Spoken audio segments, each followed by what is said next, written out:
My parents always told me that I should tell someone who could fix it if I saw something wrong. As a little child, naturally, those words made sense to me.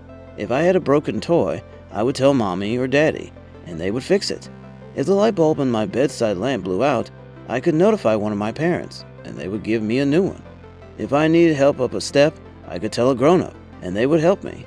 That is how it had worked for as long as I had been alive. It made perfect sense. The problem came, as many issues did, when I entered school. As with so many lessons that our parents try to teach us, what makes perfect sense in our families does not always translate as perfect sense in the world of elementary school. It all started when I was in 2nd grade. While I had a whole school year riding the school bus, I was still young enough to enjoy it. I loved Mr. Jose, our bus driver. He was always kind and greeted every one of us. On Fridays, he would bring in treats from his wife's restaurant. Mr. Jose often greeted me in Spanish because, thanks to my dad's family being from Costa Rica, I always sat with my best friend Alex. On the bus, 2nd graders were a step up from 1st graders, but still not as high up on the kid ladder as 5th and 6th graders. I had never had problems with the bigger kids, as they mostly kept to the rear of the bus, while those of us who were younger sat in the front and middle. On a Monday, I got on the bus and noticed that Ted was in the middle of the bus. I didn't think anything of it at first. I just sat down next to Alex and looked out the window. Ted had moved over to sit with Arlo. Arlo was a smaller kid who did talk a lot and seemed to be very shy. I thought it was weird that Ted would sit with Arlo because Ted was friends with kids like Blake and Chuck, who were even then bullies. That was when I heard Ted say, "You don't need it, just hand it over, and you'll be just fine." Arlo was not smiling. He looked afraid. Then I saw Arlo give Ted something. At lunch, I noticed Arlo sitting with his friends. He was not eating. He didn't even have a tray in front of him.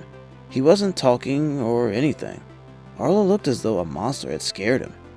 The next day, the same thing happened on the bus. Ted sat down next to Arlo and demanded that he give him something, and Arlo handed it over. And at lunch, there was Arlo again, not eating. "What's up?"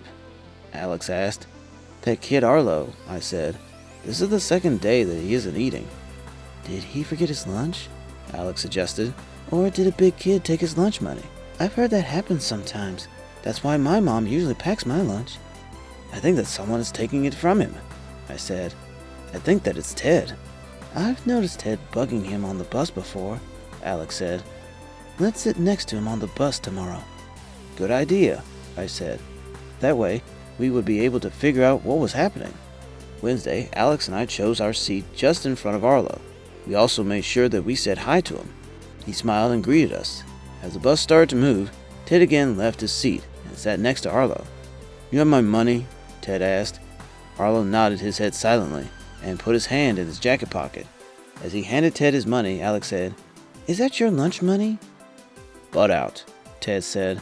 "This doesn't concern you." Arlo was holding his money, prepared to give it to Ted. "Why should he give you his money?" I asked. "For protection," Ted laughed. "From what?" Alex asked. "From me," Ted said. "That's stealing," I said. "That's bullying," said Alex. She was agitated. "Are you going to be a snitch rat?" Ted laughed. "No," I said. I didn't know what a snitch rat was. "But you better stop it." "Whatever," Ted laughed, putting Arlo's money in his pocket. Every time I saw Ted in the hallway, he made a rat face at me and called me snitch rat in a squeaky voice. One time, he even offered me cheese. The next day, Alex and I sat in the same seat as Arlo and made sure to include him in our conversation. Arlo seemed to feel better and even thanked us for sitting with him. Alex and I thought that this might help Arlo until we noticed him in a corner giving Ted his money. Seeing that made me feel sad. This was a problem that needed a solution. I told Mr. Jose about it, and he said to me that I should tell a teacher, so I did. Miss Bark, our principal, listened carefully as Alex and I told her what Ted was doing to Arlo. Then she said, "Thank you for telling me this. Bullying is cruel, and I won't tolerate it. I think you are both courageous to tell me this." It was not long before Ted was called to talk to Miss Bark. On Thursday, Ted was sitting in the front of the bus by himself. Arlo was sitting in his regular seat when Alex and I joined him. "Hi, guys," Arlo greeted us. "Hi," I said. "It looks like Ted is up front today. How'd that happen?" "I don't know," Arlo said, "but I think he'll be there all year." "That's good news," Alex said. In school, Alex and I noticed that Ted didn't say anything to Arlo, or anyone else but his group of friends.